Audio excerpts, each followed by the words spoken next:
pagi Bapak Ibu dan Saudara yang dikasihi oleh Tuhan Yesus Kristus. Selamat hari Minggu dan salam sejahtera bagi kita semua. Ibadah kita hari ini Minggu 19/2020 di GKI Bogor Baru dan Pos Jemaat Sentul masih dilaksanakan secara online karena kita masih dalam masa PSBB transisi untuk pencegahan pandemi COVID-19. Bertepatan dengan ulang tahun ke-70 BPK Penabur, dalam ibadah hari ini kita akan menggunakan liturgi khusus dan melibatkan siswa, guru, dan pengurus BPK Penabur Bogor sebagai petugas dalam ibadah. Tema ibadah hari ini, berani berubah, semakin peduli dan berbagi. Firman Tuhan diambil dari Matius 13 ayat yang ke-24 sampai 30 dan ayat 36 sampai 43 dan akan dilayankan oleh Saudara Jesua Bernando. Pengisi pujian dari Vokal Group Siswa SMA BPK Penabur Bogor dan Vokal Group Soli Deo Gloria dari Guru BPK Penabur Jakarta. Majelis jemaat dan jemaat mengucapkan terima kasih atas pelayanan yang diberikan. Sebelum ibadah dimulai, ada beberapa warta yang perlu kami tekankan sebagai berikut. Persidangan Majelis Jemaat atau PMJ. PMJ bulan Juli akan dilaksanakan secara online pada hari Minggu ini 19 Juli 2020 pukul 13.00. Bagi anggota jemaat dan simpatisan yang akan menyampaikan usul dan sarannya dapat disampaikan kepada Majelis Jemaat melalui telepon, SMS atau WhatsApp. Paling lambat hari ini sebelum pelaksanaan PMJ. 2. Peneguhan dan pemberkatan nikah. Diberitahukan kepada jemaat bahwa pada Sabtu 8 Agustus 2020 pukul 10.00 di GKI Pengadilan Bogor akan dilaksanakan kebaktian peneguhan dan pemberkatan nikah yang akan dilayani oleh Pendeta Darwin Darmawan atas diri Saudara Adrio Ferdinand, anggota jemaat GKI Bogor Baru, dengan Saudari Clarissa Luis Miranda, anggota jemaat GKI Pengadilan. Apabila ada saudara-saudara yang belum dapat memberikan dukungannya karena alasan yang berdasarkan Alkitab dan tata gereja GKI, keberatan tersebut dapat disampaikan secara tertulis kepada Majelis Jemaat sebelum tanggal 26 Juli 2020 agar masalahnya dapat dipertimbangkan dan diputuskan secara gerejawi. 3. Berita kelahiran. Telah lahir seorang putri kedua dari keluarga Bapak Donald Gultom dan Ibu Karissa Siahaan pada hari Senin 6 Juli 2020 di Rumah Sakit Harapan Kita Jakarta. Ananda diberi nama Cemara Burju Gultom. Kondisi ibu dan bayi dalam keadaan sehat. Majelis Jemaat dan Jemaat GKI Bogor Baru dan Pos Jemaat Sentul mengucapkan selamat atas kelahiran putri tercinta. Tuhan memberkati. 4. Persembahan.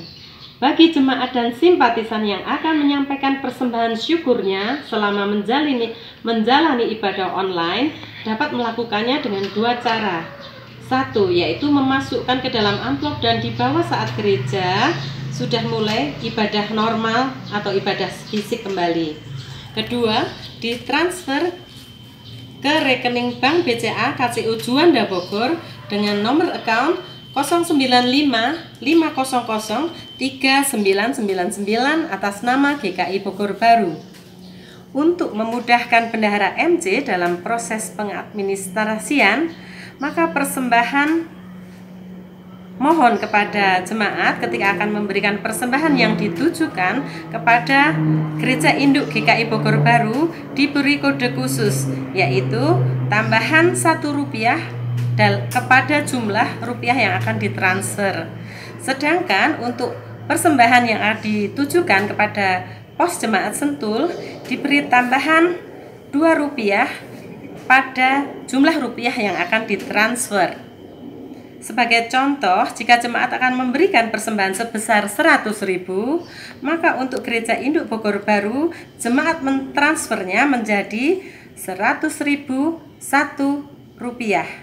Sedang jika ditujukan kepada pos jemaat Sentul, maka jemaat mentransfernya menjadi Rp100.002. Demikian penekanan warta Jemaat Minggu 19 Juli 2020. Informasi selengkapnya dapat dibaca dalam warta jemaat elektronik yang dikirimkan kepada jemaat. Apabila membutuhkan warta lebih lanjut, maka bisa menghubungi Tata Usaha. Terima kasih atas perhatian dan kerjasamanya. Dalam rangka hari ulang tahun ke-70 BPK Penabur, mari kita mendengarkan bersama sambutan dari Ketua Umum BPMSW GKI Sinode Wilayah Jawa Barat, Pendeta Chef Davidi Jonas. Shalom, Dirgahayu BPK Penabur. Pada kali ini, BPK Penabur merayakan ulang tahunnya yang ke-70 tidak dengan cara yang biasa. Tidak ada gegap gempita dan dalam bentuk ibadah pun secara online. Tetapi semua itu jangan mengurangi rasa sukacita kita. Sebab bahwa kita mengingat BPK Penabur bisa hidup, bertumbuh dan berkembang sampai dengan saat ini. Itu adalah karena pemeliharaan Tuhan. Segala pemeliharaan Tuhan itu patut kita syukuri dengan sukacita. Oleh karena itu, marilah kita masuki ibadah ini dengan penuh sukacita, merayakan pemeliharaan Tuhan kepada BPK Penabur selama 70 tahun. Tuhan memberkati. Amin. Selamat hari Minggu, Bapak, Ibu, dan Saudara yang dikasihi Tuhan. Selamat berjumpa kembali. Dalam ibadah hari ini, kita bersama-sama merayakan ulang tahun ke-70 BPK Penabur, salah satu badan pelayanan di lingkup GKI Sinode Wilayah Jawa Barat dalam bidang pendidikan. Marilah kita merayakan kehidupan yang sudah Tuhan anugerahkan kepada kita. Bersyukurlah untuk segala kebaikan dan penyertaan Tuhan yang senantiasa kita rasakan walau hidup penuh liku dan tantangan. Mari kita mengagungkan nama Tuhan, bernyanyilah dan bermazmurlah baginya.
Bapak Ibu Saudara sekalian, mari dengan sukacita, mari kita landasi kebaktian kita dengan kesadaran bahwa pertolongan kita adalah di dalam nama Tuhan yang menjadikan langit dan bumi, yang kasih setianya tetap sampai selama-lamanya.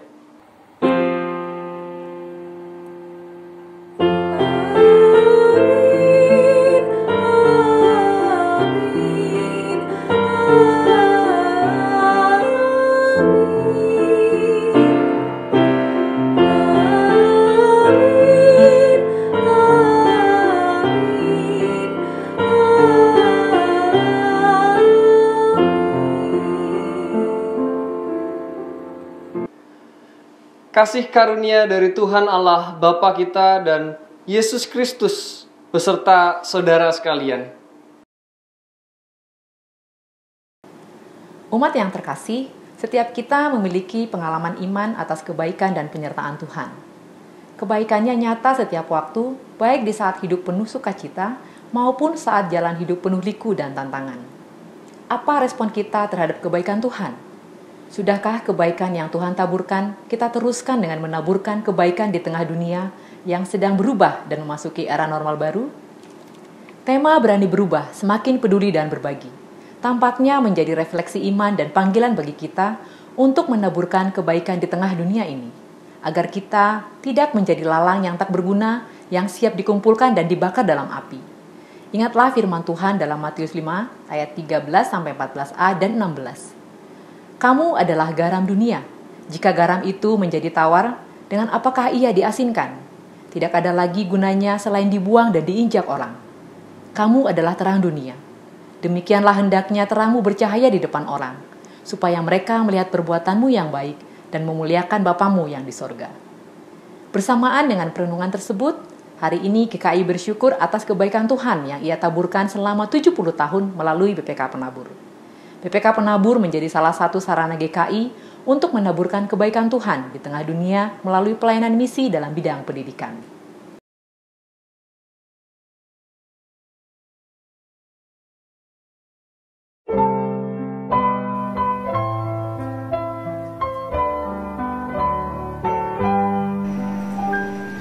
Di jalan hidup yang lebar sempit, orang sedih mengerang.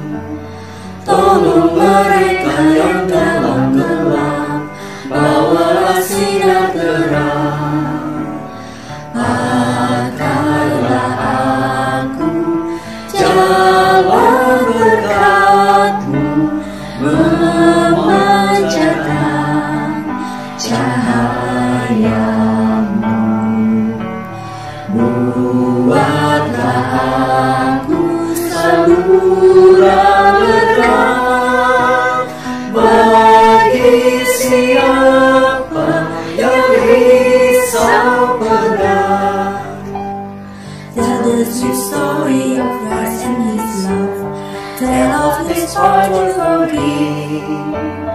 Others will trust in Him, only you grow through every moment you live. Make me a blessing, make me a blessing, all my life. Make Jesus shine. Make me a blessing, oh Savior, I pray. Make me a blessing to someone today. Seperti Tuhan memberi padamu dan mengasihi Kau, beri bantuanmu di mana perlu, Yesus mengutus Engkau. Pakailah aku jalan berkat-Mu, memancarkan cahaya-Mu. Buatlah aku saluran berkat bagi siapa yang risau benar.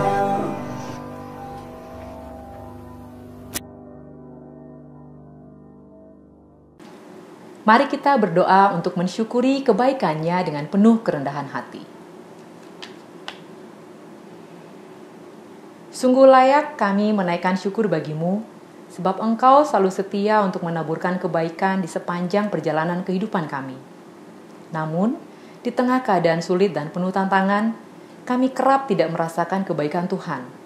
Seakan kebaikan-Mu lenyap dari diri kami, lantas kami pun menjadi garam yang tawar.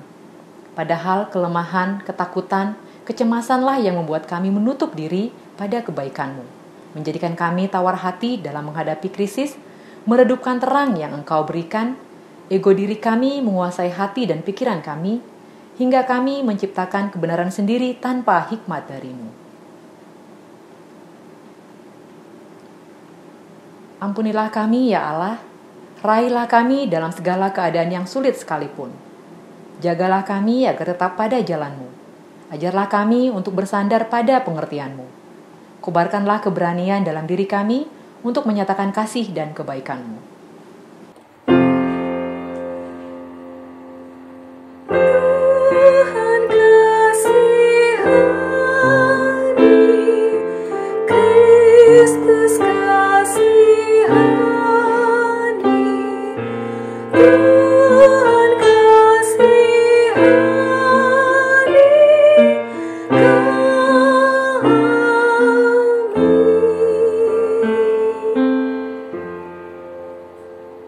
kami. Di dalam nama Tuhan Yesus kami berdoa. Amin. Mari dengan bangkit berdiri. Bagi kita yang sudah mengakui kesalahan kita, berkomitmen untuk lepas dari dosa dan kesalahan kita diberikan berita anugerah yang diambil dari Ibrani pasal 4 ayatnya yang ke-16 berbunyi demikian. Sebab itu marilah kita dengan penuh keberanian menghampiri tahta kasih karunia, supaya kita menerima rahmat dan menemukan kasih karunia untuk mendapat pertolongan kita pada waktunya. Di dalam Kristus kita telah diampuni.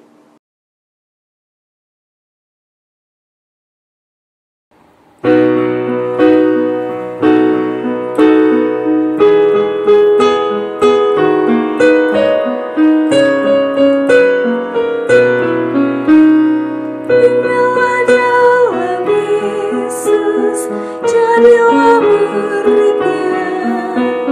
Belajarlah firman Tuhan dan kepada-Nya. Tinggallah dalam Yesus, andalkan kuasa-Nya. Dialah pokok yang benar, kitalah rantingnya.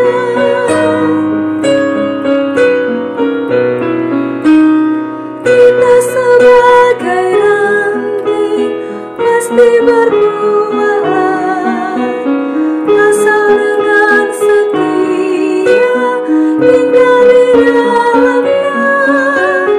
Tinggallah dalam Yesus, muliakan nama-Nya. Hidup berlimpah kurnia hanya di dalamnya.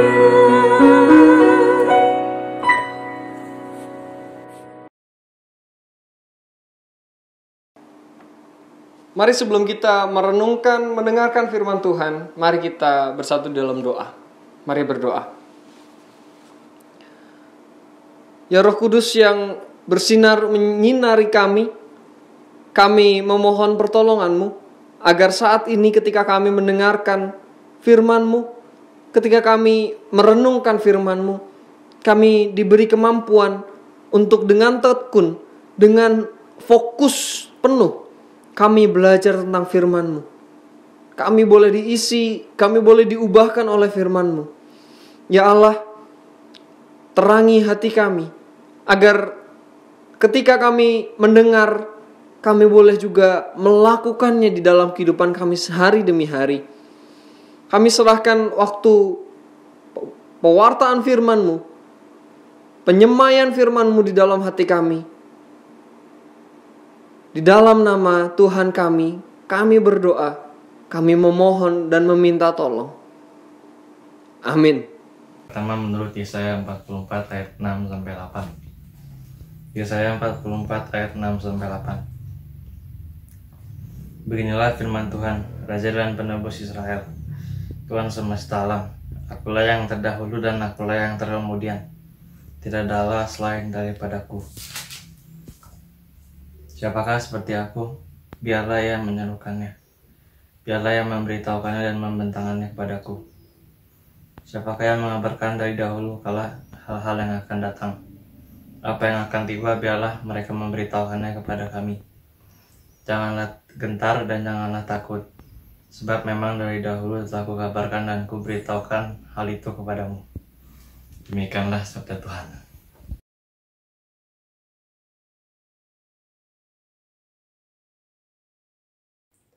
Mazmur antar bacaan diambil dari Mazmur 86 ayat 11 sampai 17.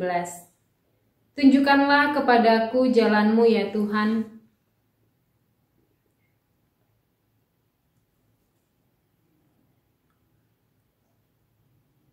Aku hendak bersyukur kepadamu ya Tuhan Allahku.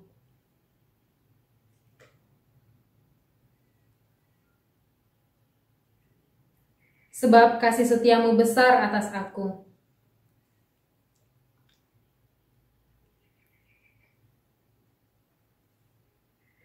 Ya Allah, orang-orang yang angkuh telah bangkit menyerang aku.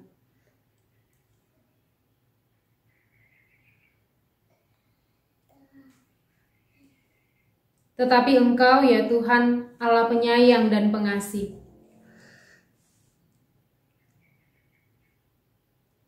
Berpalinglah kepadaku dan kasihanilah aku.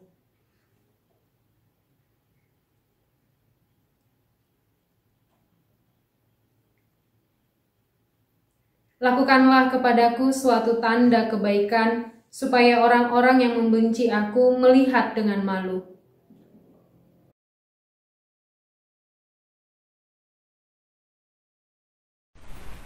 Bacaan kedua diambil dari Roma 8 ayat 12 sampai 25. Jadi saudara-saudara, kita adalah orang berhutang, tetapi bukan kepada daging, supaya hidup menurut daging. Sebab jika kamu hidup menurut daging, kamu akan mati. Tetapi jika oleh roh kamu mematikan perbuatan-perbuatan tubuhmu, kamu akan hidup. Semua orang yang dipimpin roh Allah adalah anak-anak Allah. Sebab kamu tidak menerima roh perbudakan yang membuat kamu menjadi takut lagi. Tetapi kamu telah menerima roh yang menjadikan kamu anak Allah. Oleh roh itu kita berseru, Ya Aba, Ya Bapa. Roh itu bersaksi bersama-sama dengan roh kita bahwa kita adalah anak-anak Allah. Dan jika kita adalah anak, maka kita juga adalah ahli waris. Maksudnya, orang-orang yang berhak menerima janji-janji Allah, yang akan menerimanya bersama-sama dengan Kristus, yaitu jika kita menderita bersama-sama dengan Dia, supaya kita juga dipermuliakan bersama-sama dengan Dia. Sebab aku yakin bahwa penderitaan zaman sekarang ini tidak dapat dibandingkan dengan kemuliaan yang akan dinyatakan kepada kita. Sebab dengan sangat rindu, seluruh makhluk menantikan saat anak-anak Allah dinyatakan. Karena seluruh makhluk telah ditaklukkan kepada kesia-siaan, bukan oleh kehendaknya sendiri, tetapi oleh kehendak Dia yang telah menaklukkannya. Tetapi dalam pengharapan, karena makhluk itu sendiri juga akan dimerdekakan dari perbudakan kebinasaan dan masuk ke dalam kemerdekaan kemuliaan anak-anak Allah. Sebab kita tahu bahwa sampai sekarang segala makhluk sama-sama mengeluh dan sama-sama merasa sakit bersalin. Dan bukan hanya mereka saja, tetapi kita yang telah menerima karunia sulung roh, kita juga mengeluh dalam hati kita sambil menantikan pengangkatan sebagai anak, yaitu pembebasan tubuh kita. Sebab kita diselamatkan dalam pengharapan, tetapi pengharapan yang dilihat bukan pengharapan lagi. Sebab bagaimana orang masih mengharapkan apa yang dilihatnya? Tetapi jika kita mengharapkan apa yang tidak kita lihat, kita menantikannya dengan tekun. Demikianlah sabda Tuhan. Saya undang Bapak Ibu Saudara sekalian untuk bangkit berdiri.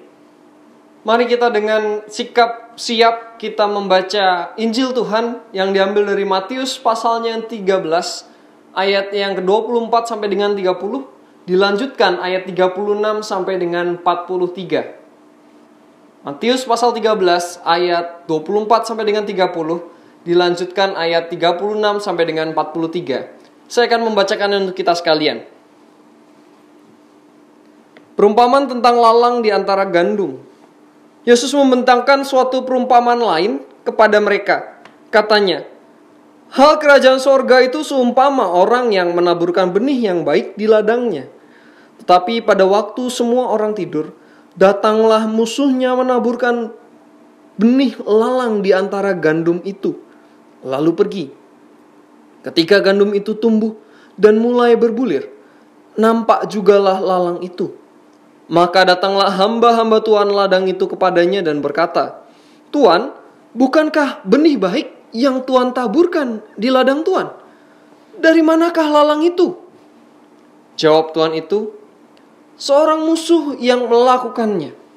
Lalu berkatalah hamba-hamba itu kepadanya, jadi maukah Tuan supaya kami pergi mencabut lalang itu? Tetapi ia berkata, jangan, sebab mungkin gandum itu ikut tercabut pada waktu kamu mencabut lalang itu. Biarkanlah keduanya tumbuh bersama sampai waktu menuai. Pada waktu itu aku akan berkata kepada para penuai, kumpulkanlah dahulu lalang itu dan ikatlah berberkas-berkas untuk dibakar. Kemudian kumpulkanlah gandum itu ke dalam lumbungku. Saya akan melanjutkannya di ayat yang ke-36. Maka Yesus pun meninggalkan orang banyak itu lalu pulang. Murid-muridnya datang dan berkata kepadanya, jelaskanlah kepada kami perumpamaan tentang lalang di ladang itu. Ia menjawab, katanya, orang yang menaburkan benih baik ialah anak manusia. Ladang ialah dunia. Benih yang baik itu anak-anak kerajaan Allah. Dan lalang adalah anak-anak si jahat. Musuh yang menaburkan benih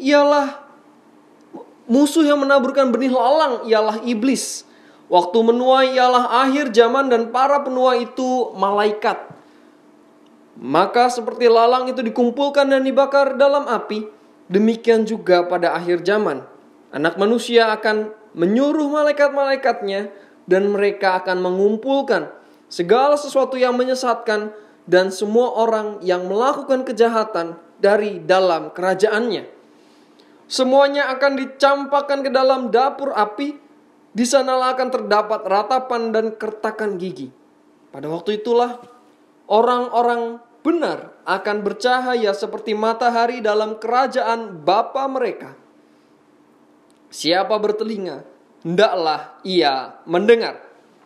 Demikianlah bacaan Injil kita hari ini. Berbahagialah bagi kita yang mendengarkan, merenungkannya, dan melakukannya di dalam kehidupan kita hari demi hari. Haleluya.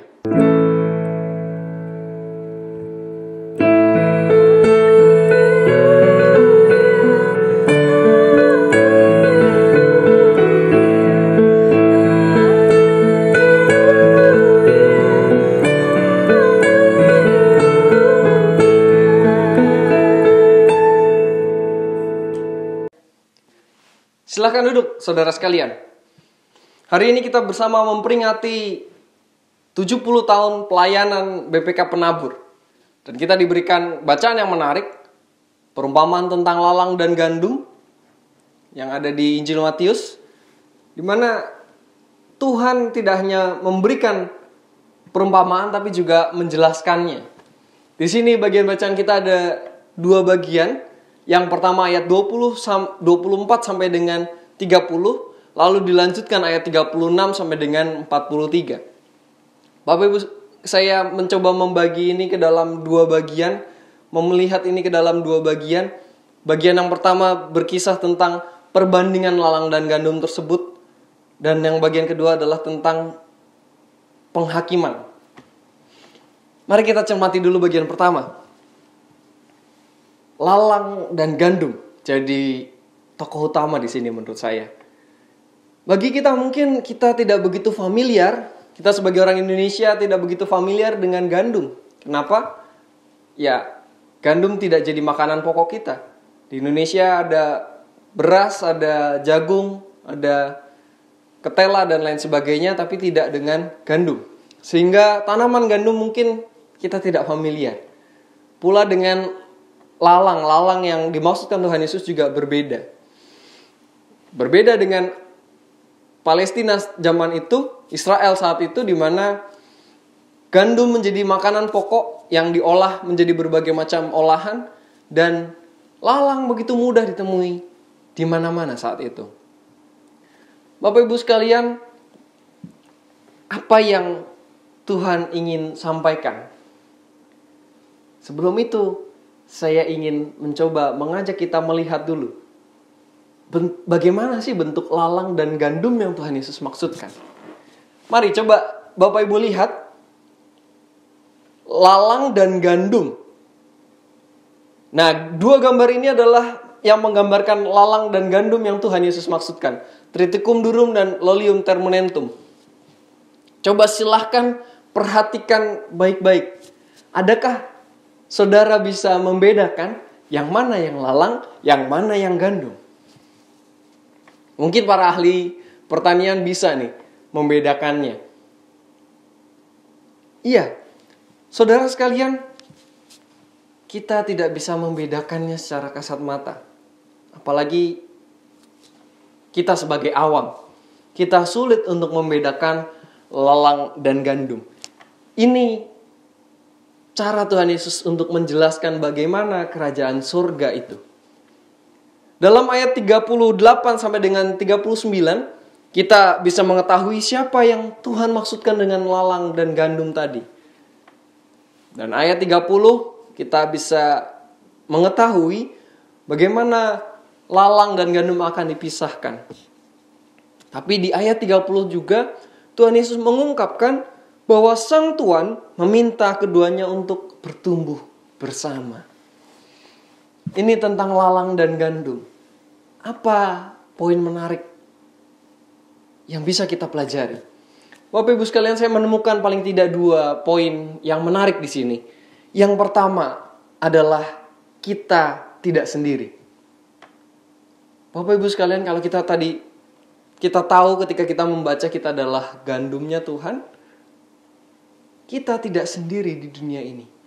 Kita hidup bersama dengan lalang-lalang. Lalang-lalang yang bentuknya secara fisik begitu mirip dengan kita. Bentuknya tidak dapat dibedakan secara kasat mata. Lalu apa yang membedakan?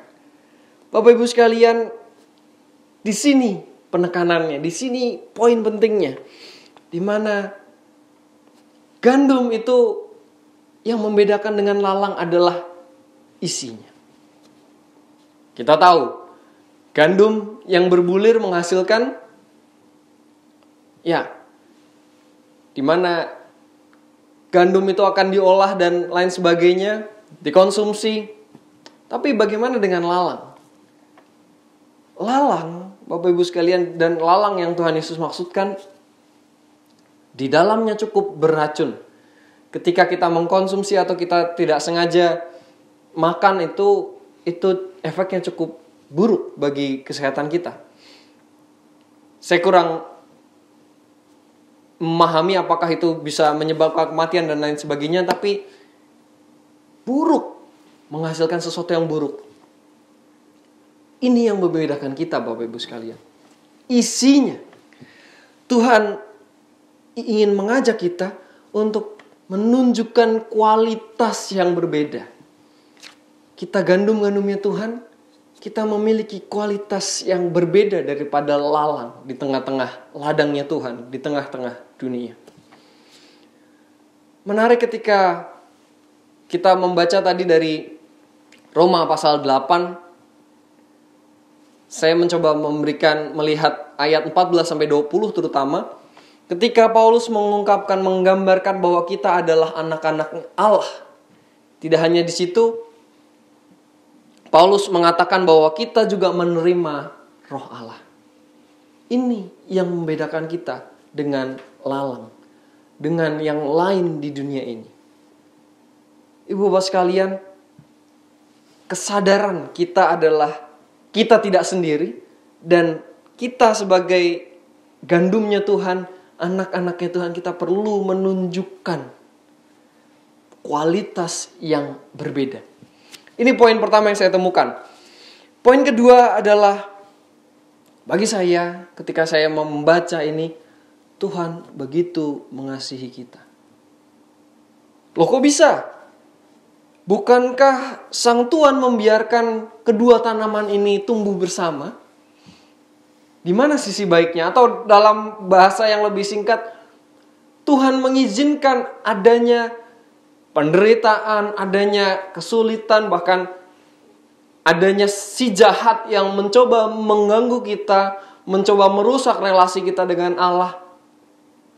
Di mana Tuhan baiknya? Mari kita cermati kembali bacaan kita. Ibu bapak sekalian, di ayat yang ke-29, Tuhan Yesus menggambarkan Sang Tuhan tidak menginginkan gandum itu tercabut.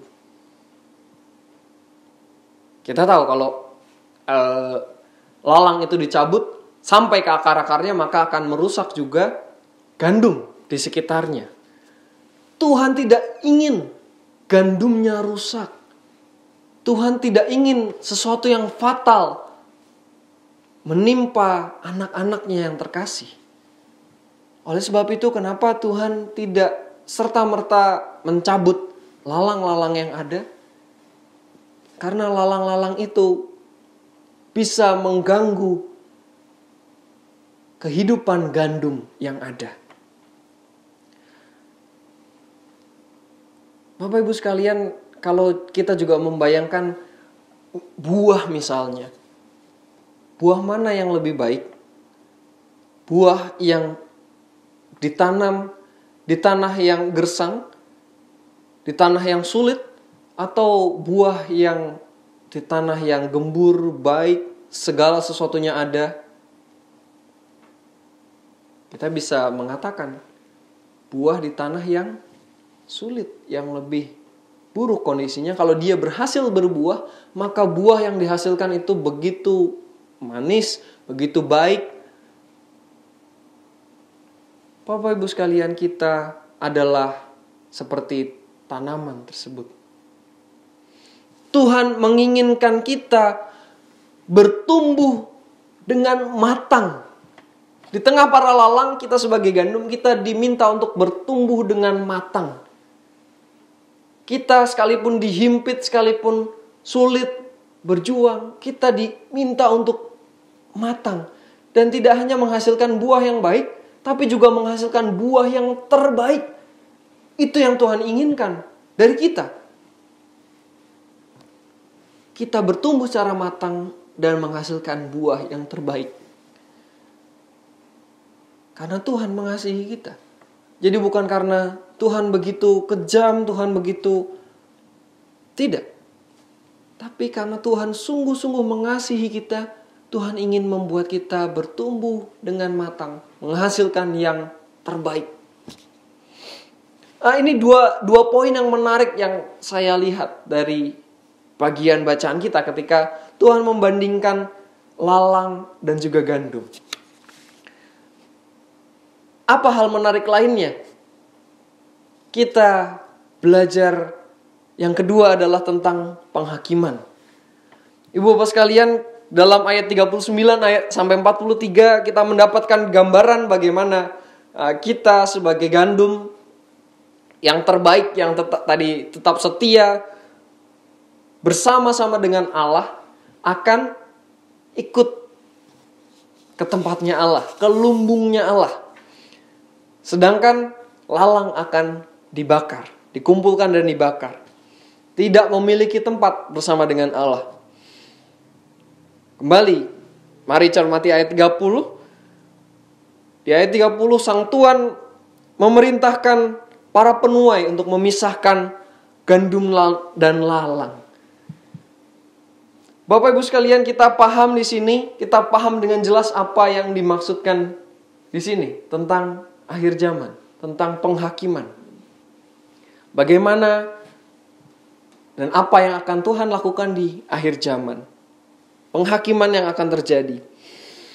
Nah, ketika kita membaca teliti dan seksama, kita dapat menemukan poin-poin penting untuk tidak hanya untuk nanti, tapi juga untuk hari ini, untuk saat ini. Kembali, paling tidak saya menemukan 2 poin lagi yang kita bisa pelajari. Kalau ditanya, ketika kita baca tadi, ketika kita melihat kisah tuan tanah dan tanamannya tadi, siapa yang memiliki otoritas? Pertama, untuk memisahkan antara lalang dan gandum. Siapa yang punya otoritas, saudara sekalian?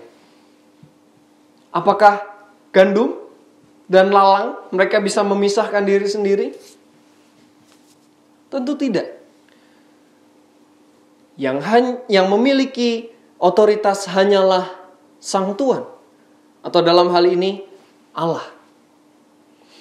Oleh sebab itu, kita perlu sadar bahwa kita hadir di dunia ini, kita hadir sebagai gandumnya Allah, tidak memiliki otoritas untuk menghakimi. Tidak ada dari kita yang punya kemampuan, punya hak untuk menghakimi yang lainnya. Ibu bapak sekalian, sering kita temukan orang saling menunjuk. Kamu lalang, saya gandum. Kamu anak iblis misalnya, saya anak Tuhan. Kita seringkali dengan mudah menunjuk orang seperti itu. Dalam bacaan ini kita diajak untuk sadar bahwa otoritas, yang memiliki otoritas tersebut hanyalah Tuhan. Dan kita tidak memilikinya sama sekali. Mungkin kita sebagai gandum yang tidak begitu baik, kita diajak untuk berefleksi, memperbaiki diri. Atau kalau kita merasa diri adalah yang baik, pun kita diminta untuk hal yang sama. Untuk memohon pengampunan dan terus melayani Tuhan dengan sebaik-baiknya. Karena kembali, tidak ada satupun dari kita yang bisa menghakimi. Itu adalah hak dan otoritas Tuhan. Oleh sebab itu kita sebagai gandum-gandumnya, kita perlu tunduk di bawah otoritas tersebut.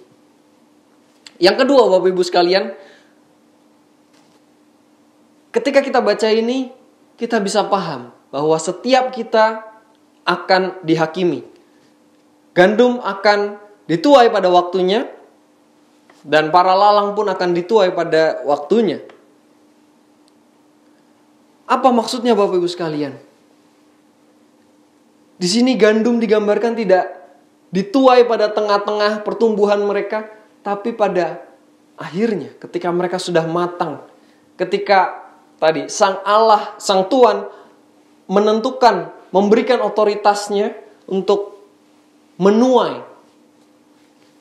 Demikian juga dengan kita, saudara sekalian.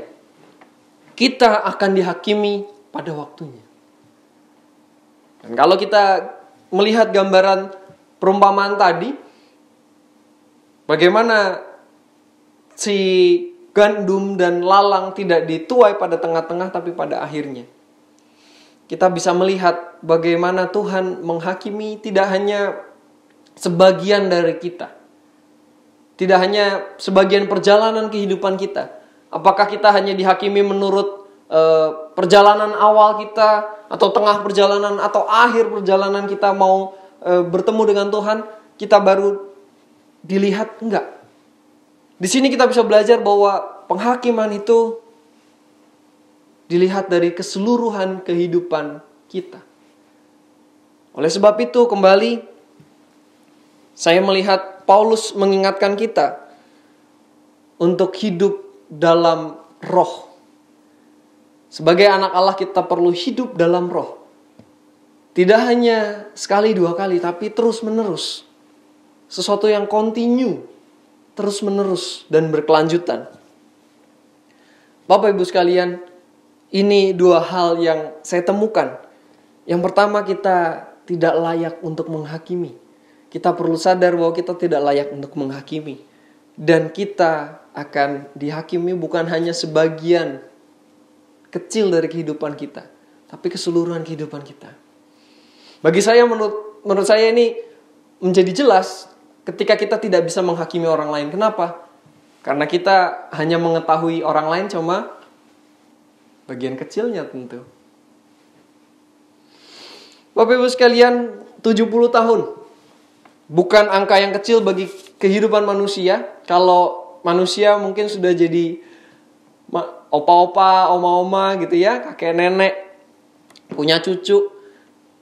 70 tahun sebagai lembaga pendidikan tentu bukan usia yang muda. Banyak perjuangan, banyak pergumulan yang terjadi dalam badan penabur, BPK penabur.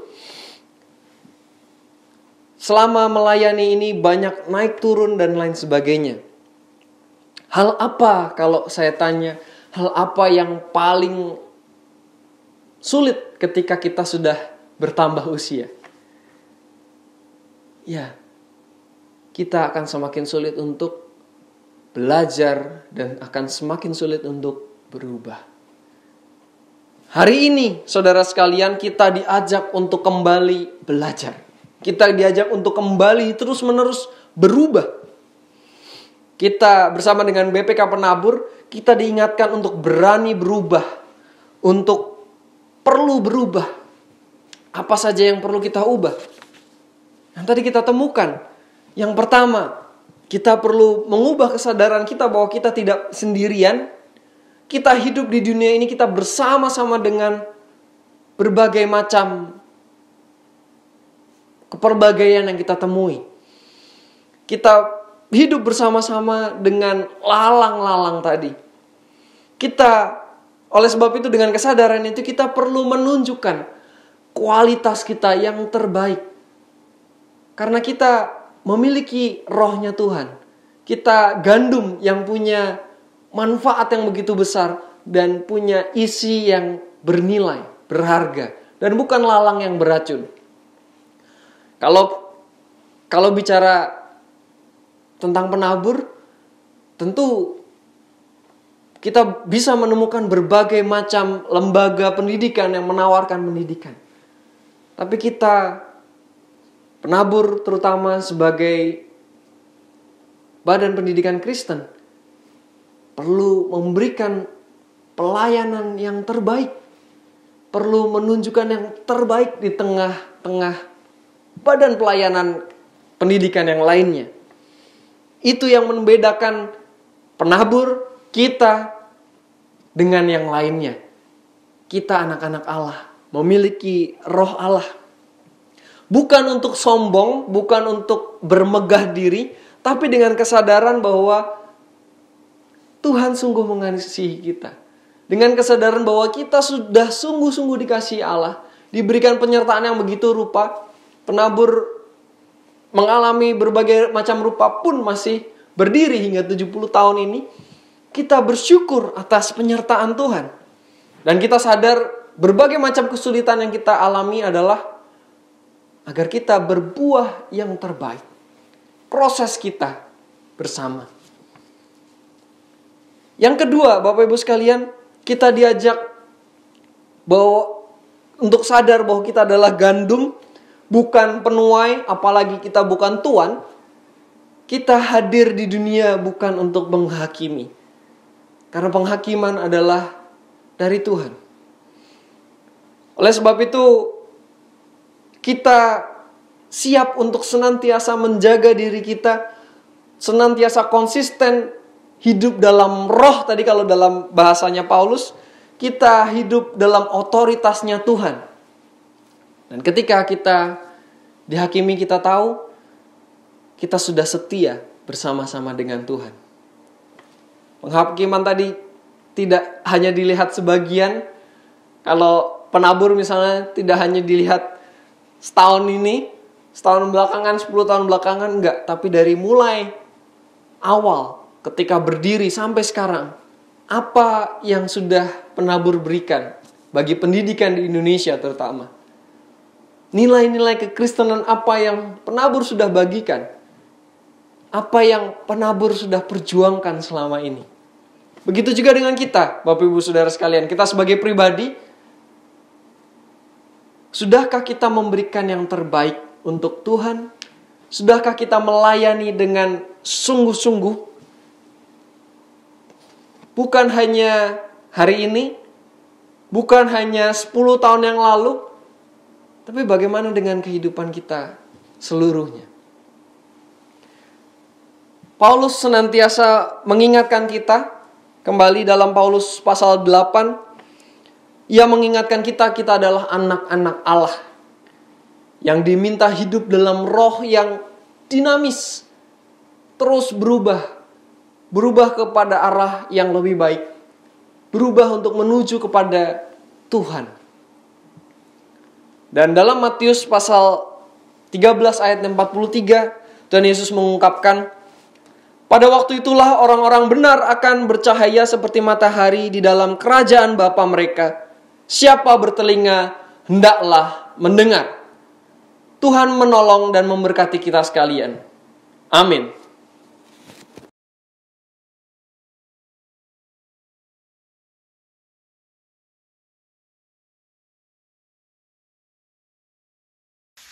Jemaat diundang untuk berdiri. Bersama dengan gereja di segala abad, mari kita mengucapkan pengakuan iman kita sesuai dengan pengakuan iman rasuli.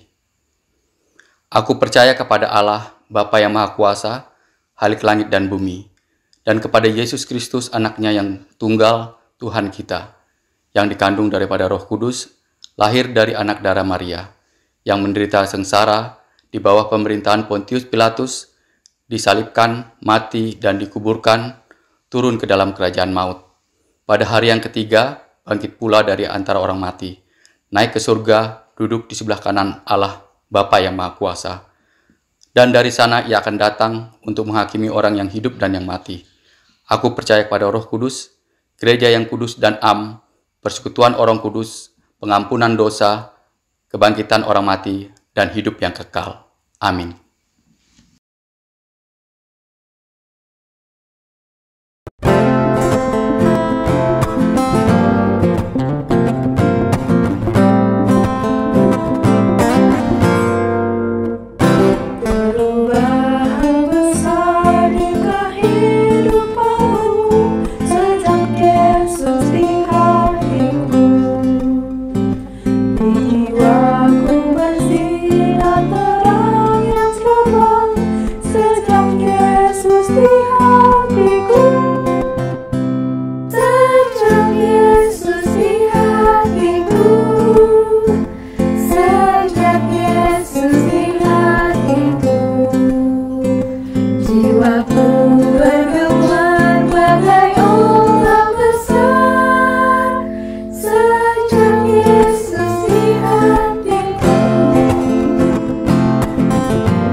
BPK Penabur telah berdiri sejak tanggal 19 Juli tahun 1950. Sudah 70 tahun BPK Penabur melayani pendidikan di Indonesia. 70 tahun bukanlah perjalanan yang singkat. Sudah banyak rekam jejak yang dilakukan oleh BPK Penabur. Sudah banyak alumni yang saat ini mengabdi pada gereja, bangsa, dan negara. Sungguh adalah sebuah kebesaran Tuhan bagi BPK Penabur. 70 tahun belumlah cukup. Kita masih akan terus melangkah maju untuk mewujudkan BPK Menabur menjadi lembaga pendidikan Kristen unggul dalam iman, ilmu, dan pelayanan. Keluarga besar BPK Penabur akan terus bergerak untuk menjadi lebih baik dari waktu ke waktu. Akan terus-menerus memperbaiki kualitas pelayanannya agar semakin mampu mengembangkan potensi peserta didik secara optimal melalui pendidikan dan pengajaran bermutu berdasarkan nilai-nilai Kristiani. Sebagai generasi sekarang ini, keluarga besar BPK Penabur di 15 kota bersatu hati untuk melanjutkan perjalanan yayasan ini. Dengan tekad kuat untuk mewujudkan BPK Penabur yang berani berubah untuk menjadi semakin peduli dan berbagi. Bertekad kuat untuk menyiapkan generasi yang terbaik bagi kemuliaan Tuhan dan Indonesia tercinta. Selamat ulang tahun yang ke-70 BPK Penabur. Tuhan Yesus memberkati kita semua.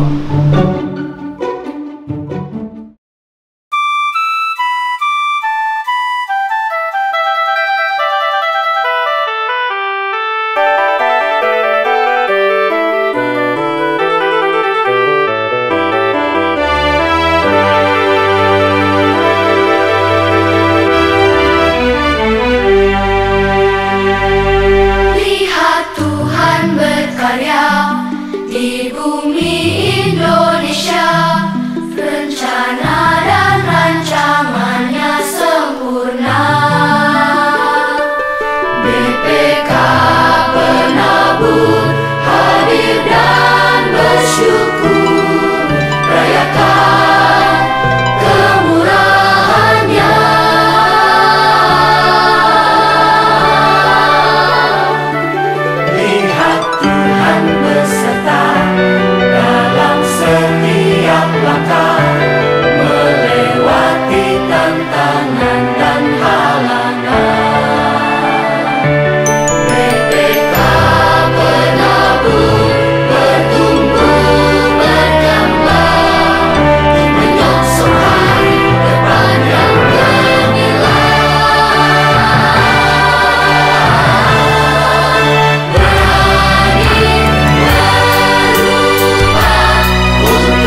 Mari kita menyatukan hati kita untuk kembali berdoa.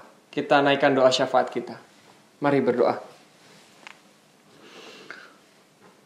Tuhan Allah yang sungguh maha baik, kami bersyukur kami punya Allah yang seperti Engkau.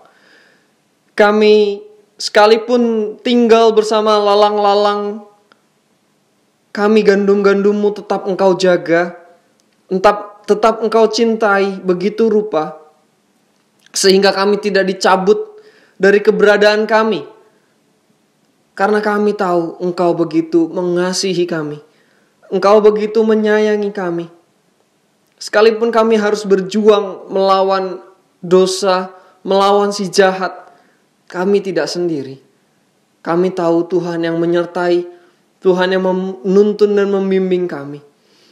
Kiranya jaga terus hati kami ya Tuhan, agar kami boleh senantiasa menjadi gandum-Mu dan tidak menjadi rusak, menjadi lalang yang Engkau bakar. Ya Bapa, kami tidak sanggup, Tuhan saja yang menuntun dan menolong kami. Ya Tuhan, pada saat ini kami ingin berdoa. Kami ingin berdoa agar diri kami terus-menerus boleh berubah. Engkau ubahkan hari demi hari menjadi gandum-gandum yang semakin berisi, menjadi gandum-gandum yang berkualitas di hadapan-Mu. Kami ingin terus bersama-sama dengan Engkau dan ikut ke dalam lumbung-Mu dan tidak dibakar dengan api. Tuhan, kami ingin terus berkomitmen, tumbuhkan komitmen kami, agar kami juga boleh terus membagikan ini di sekitar kami. Kami boleh mempengaruhi sekitar kami untuk hal-hal yang baik dan bukan hal-hal yang buruk. Bapa, kami juga ingin berdoa Bapa, terutama kami ingin berdoa untuk sekolah kami, yayasan kami yang kami cintai Bapa, sebagai perpanjangan tangan gereja-gereja-Mu, BPK Penabur ya Bapa. Kami ingin berdoa untuk keberlangsungan pelayanan di BPK Penabur, agar penabur boleh semakin menaburkan benih-benih kasih-Mu, menjadi yang terbaik, menjadi yang terdepan di dalam bidang pendidikan, mengutamakan nilai-nilai Kristiani. Kiranya Bapa, di usia yang ke-70 tahun, penabur boleh terus semakin belajar, terus bertumbuh seperti gandum, dan tidak merasa sombong, melainkan semakin merunduk, merendahkan hati, dan sujud di hadapan-Mu. Bapa, kiranya kami juga sebagai gereja, penabur adalah mitra kami. Biarkanlah kami mendukung dengan segala upaya kami, mendukung keberlangsungan BPK Penabur untuk melayani anak-anak-Mu, melayani Indonesia melalui pendidikan yang lebih baik. Mampukan kami ya Bapa, mewujud nyatakan cinta kasih-Mu melalui BPK Penabur. Bapa, kami ingin juga berdoa untuk saat ini, kami berdoa untuk pemerintah kami. Kami sungguh berharap pemerintah kami boleh mengambil keputusan-keputusan yang tepat, mengadili dengan seadil-adilnya, membuat kebijakan yang mementingkan kehidupan. Bapa, kami ingin berdoa bagi pemerintah kami, agar mereka boleh mengarahkan kami, mengarahkan masyarakatnya ke dalam jalan yang benar. Mereka boleh sadar, mereka bukan melayani hanya masyarakat, tapi mereka juga melayani Engkau yang terutama. Mereka boleh tunduk dan takut terutama kepada Engkau, dan bukan kepada komentar-komentar kami, bukan hanya kepada kritikan-kritikan yang kami lontarkan, tapi mereka boleh terutama takut kepada Engkau. Melayani Engkau yang menjadi hal yang utama yang mereka pilih dalam menentukan kebijakan-kebijakan mereka. Bapa, kami ingin juga berdoa Bapa untuk seluruh masyarakat Indonesia. Kami sungguh rindu Indonesia kembali pulih, kembali seperti sedia kala, bahkan lebih baik lagi Bapa. Kami rindu Indonesia bergandeng tangan, bersatu padu, agar tidak ada lagi mereka yang jatuh sakit, terutama karena COVID-19. Kami tidak ingin ada lagi bangsa kami menderita kerugian ekonomi, krisis kesehatan, krisis ekonomi, krisis-krisis yang terjadi. Tuhan, kiranya Tuhan tolong Indonesia agar Indonesia jadi lebih baik.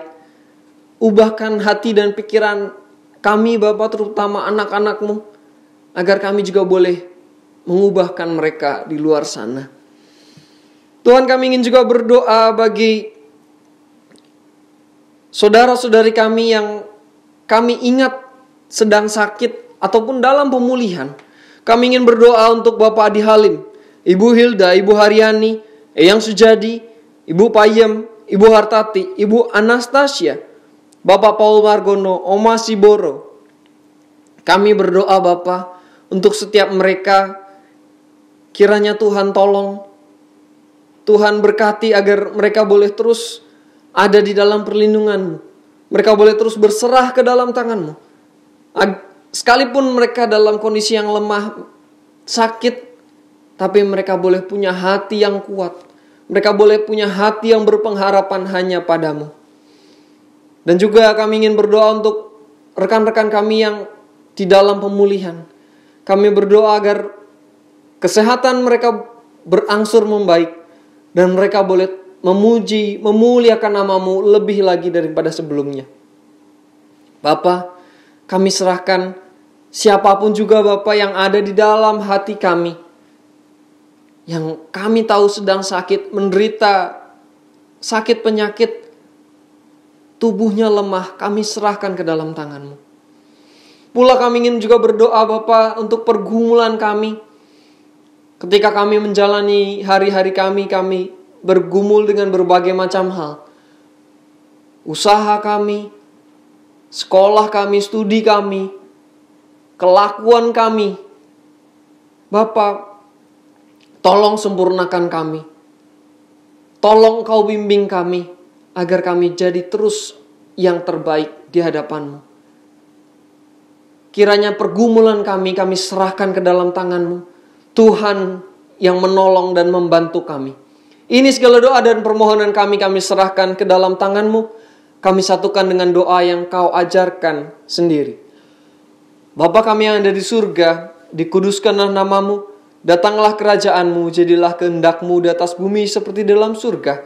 Berikanlah kami pada hari ini makanan kami yang secukupnya. Dan ampunilah kesalahan kami, seperti kami pun mengampuni yang bersalah kepada kami. Dan janganlah masukkan kami ke dalam pencobaan, tetapi bebaskanlah kami dari yang jahat. Karena Engkaulah yang punya kerajaan, dan kuasa dan kemuliaan, sekarang dan selama-lamanya. Amin.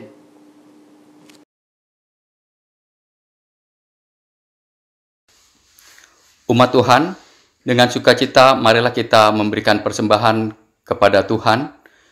Firman Tuhan di dalam Mazmur 86 ayat 12 tertulis, Aku hendak bersyukur kepadamu, ya Tuhan, Allahku, dengan segenap hatiku dan memuliakan nama-Mu untuk selama-lamanya. Persembahan syukur dapat dimasukkan dalam amplop dan dibawa ke gereja setelah kita dapat beribadah di gedung gereja. Atau bisa juga ditransfer ke rekening seperti tertera pada layar.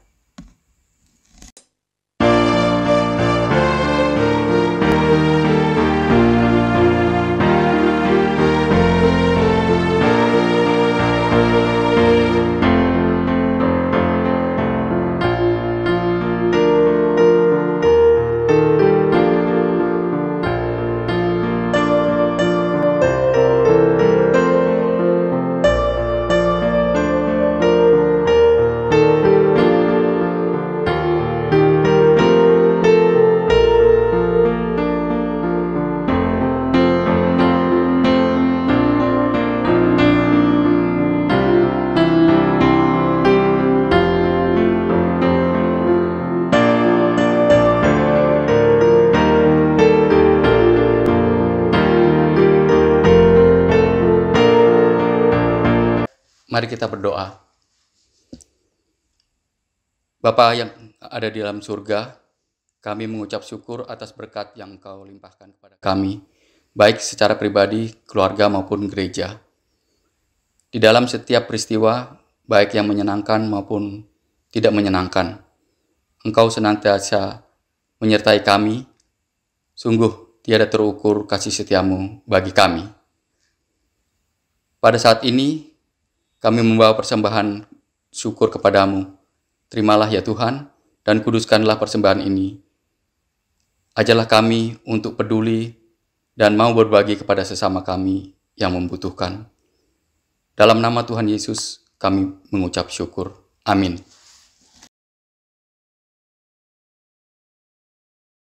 Saudara sekalian, mari kita pergi dimanapun kita diutus di tengah-tengah dunia ini dengan tetap mengarahkan hati kita kepada Tuhan.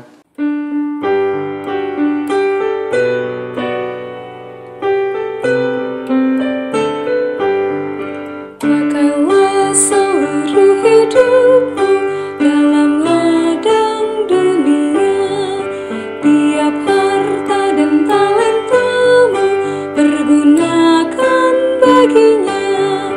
Berkat Tuhan tersedia bagi orang yang meminta. Dia tahu yang kau butuhkan kini dan selamanya. Sungguh banyak waktu terbuang untuk hal yang tak perlu. Tuhan banyak beri peluang menyalurkan karsa-Mu. Berkat Tuhan tersedia bagi orang yang meminta. Dia tahu yang kau butuhkan kini dan selamanya.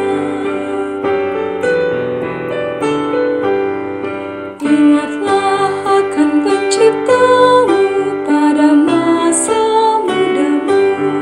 Sebelum tiba hari tua, persembahkan karyamu.